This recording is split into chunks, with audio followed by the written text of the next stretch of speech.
Trump finally agreed to a single, unexpected interview.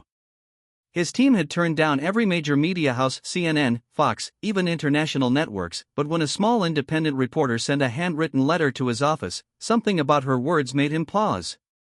She didn't beg for access or promise flattering coverage. Instead, she wrote, "I don't want to ask questions for headlines. I want to ask something as a daughter." Those words reached him, somewhere beneath the surface of his public armor.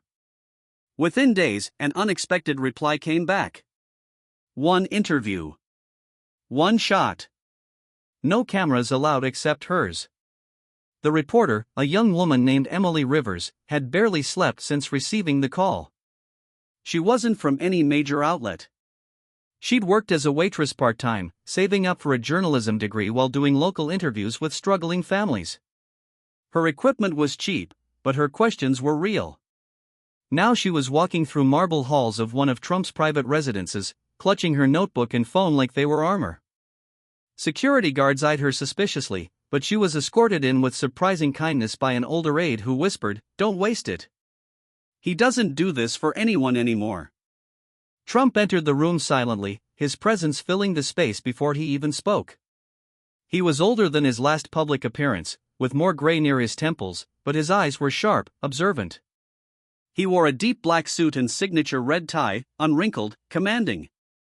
Emily stood as he entered, almost too nervous to speak. He gestured for her to sit, and without saying a word, settled into the chair across from her.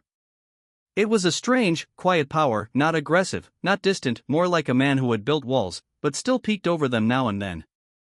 For a full minute, neither of them spoke.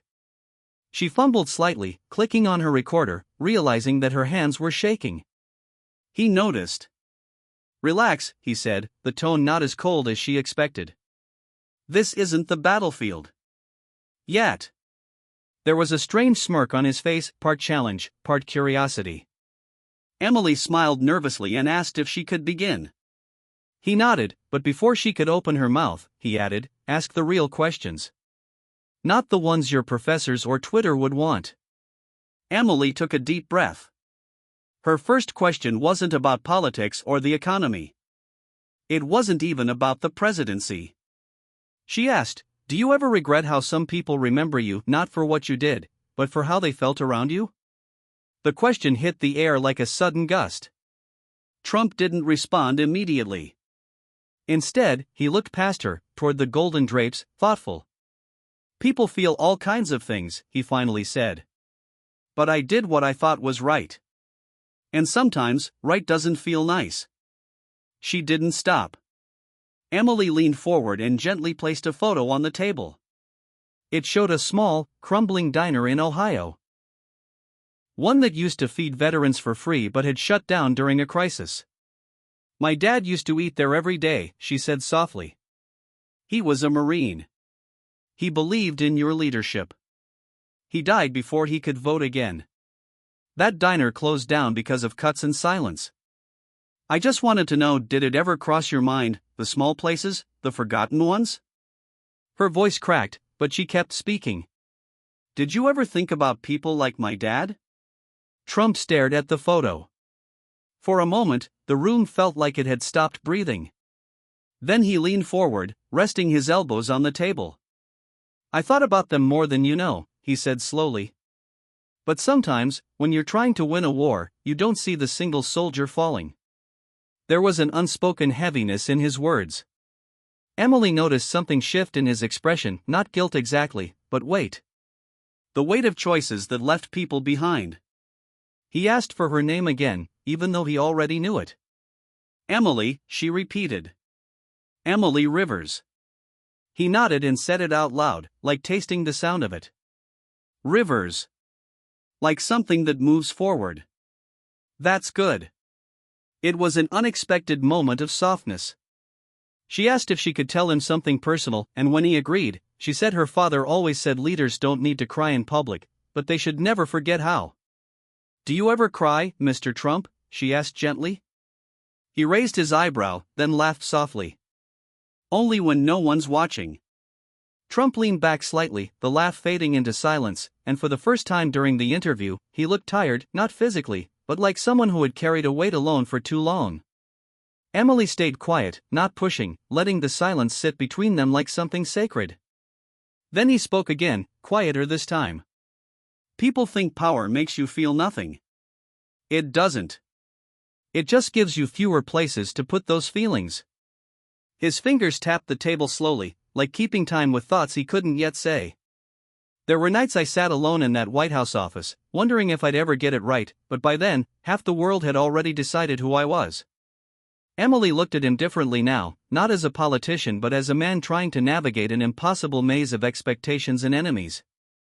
She asked him if there was a moment, just one, when he truly felt broken. He hesitated, then looked her directly in the eyes. January 7th, he said flatly. The day after the Capitol mess. The country didn't just turn on me. I saw fear in the eyes of people I thought were loyal. Not fear of the situation. Fear of me. That broke something. His voice didn't shake, but something behind it did. Not because they hated me, but because they didn't know me anymore. She jotted that down silently, unsure what to say, but Trump wasn't finished. You want to know the real twist, he continued. Most days, I don't even blame them. When the world paints you as a monster long enough, even your reflection starts to look like one. He stood up then, slowly walking toward the window, looking out at the garden where no press was allowed. The room had lost all its stiffness now, it felt more like a confession booth than an interview room. Emily didn't interrupt. She just let him talk. He began telling her stories, not of deals or debates, but of dinners with Secret Service agents, of quiet nights pacing alone with only cold coffee and breaking news for company. He recalled a time he personally called a grieving mother in a small town who had lost her son overseas. I didn't tell the press, he said. She never asked for help, just asked if I could remember her boy's name when I gave my next speech. I wrote it on my cuff. Still have the shirt. Emily sat stunned. These weren't stories the world had ever heard. They weren't polished or branded. They were human. Suddenly, Trump turned back and asked, "Why you? Why did I say yes to you?" Emily swallowed and answered honestly, "Because I didn't come here to attack you or defend you. I came to understand." He stared at her for a long second, then smiled, not a politician's grin, but something tired and sincere. Understanding is rare, he said. People don't want it. They want sides. Blood. Enemies. She nodded, realizing this wasn't just an interview anymore. This was a glimpse into someone the world rarely saw. As the sun shifted, casting a golden hue into the room, Emily asked her final question, the one she'd written weeks ago but nearly didn't have the courage to ask. If your legacy ended today, what would you want written on the last page? Trump looked down at the table, then slowly up again. That I didn't do everything right, he said. But I never stopped believing in a country that always doubted me. And maybe, that I loved it, in my own way. His voice trembled slightly at the end, and Emily felt a lump form in her throat. She didn't know what else to ask. Everything else felt small now. Without another word, Trump reached into a drawer and pulled out a small item, a worn-out coin with an eagle on it. Military challenge coin, he said. I used to give these out, only to people I thought had courage. He placed it gently in front of her. Not for being loyal. Not for liking me. But for daring to ask something no one else would. Emily stared at it, unsure what to say. Her hands trembled slightly as she picked it up, realizing this was more than a souvenir. It was a symbol, a passing of something weighty. Before she left, Trump stood and offered his hand. She shook it, firm and respectful, and he said just one final sentence, "They'll twist this story, you know. They'll say it was staged. Fake." She nodded. "Let them," she replied. "I was here. I saw the man, not the myth." Trump gave a short nod and walked away without looking back. Emily remained seated for a few more seconds, overwhelmed, notebook heavy with the kind of truth that doesn't make headlines but changes minds. When she stepped outside, the air felt different, heavier, somehow more real. Her phone was full of notes, her heart full of conflicting feelings. This wasn't the story she thought she'd write. It wasn't the story the world expected to read. But it was the one that needed to be told.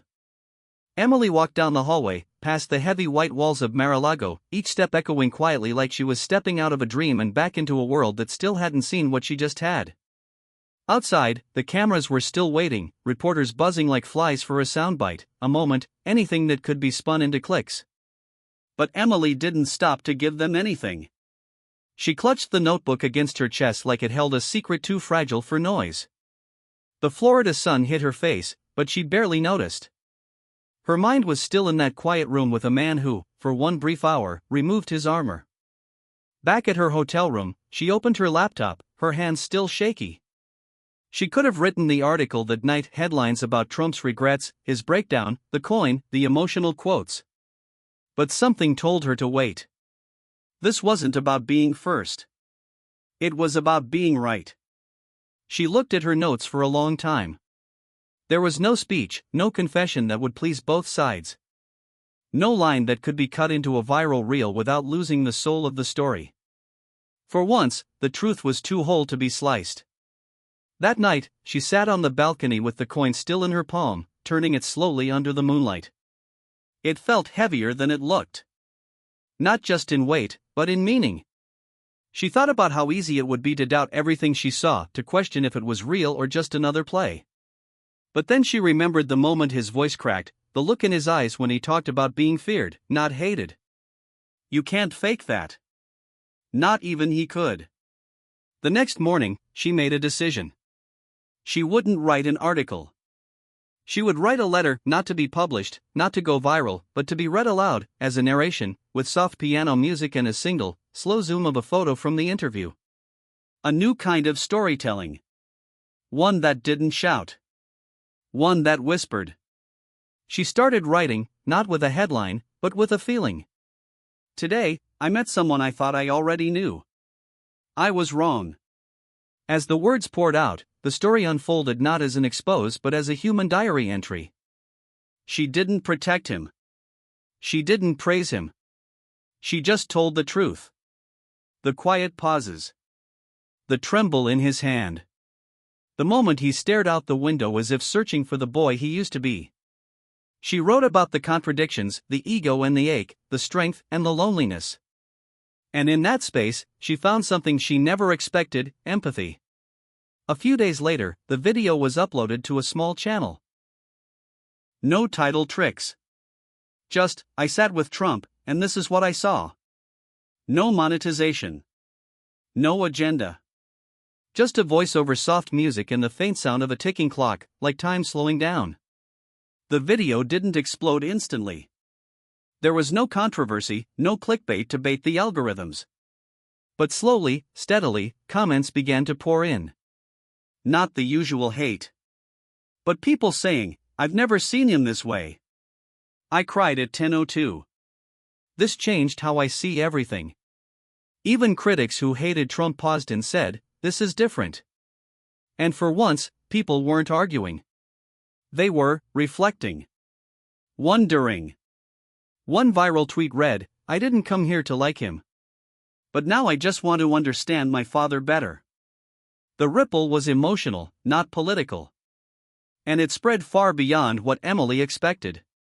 Weeks later, Emily got a letter in the mail, no return address. Inside was a single note, typed. I saw the man too. Thank you for reminding me he's still in there. A former staffer. Below it, taped gently, was another coin different from the first. A more personal version. On the back, engraved, were just two words, still human. Emily kept that second coin on her desk, beside the first one. Not as trophies, but as reminders. That no matter how loud the world gets, there's always a deeper story underneath. One that can't be told in headlines. One you have to feel. The story changed her. Not just as a journalist, but as a person. It reminded her that the most powerful truth doesn't scream. It sits quietly in a room, waiting for someone brave enough to listen. And that's exactly what she did.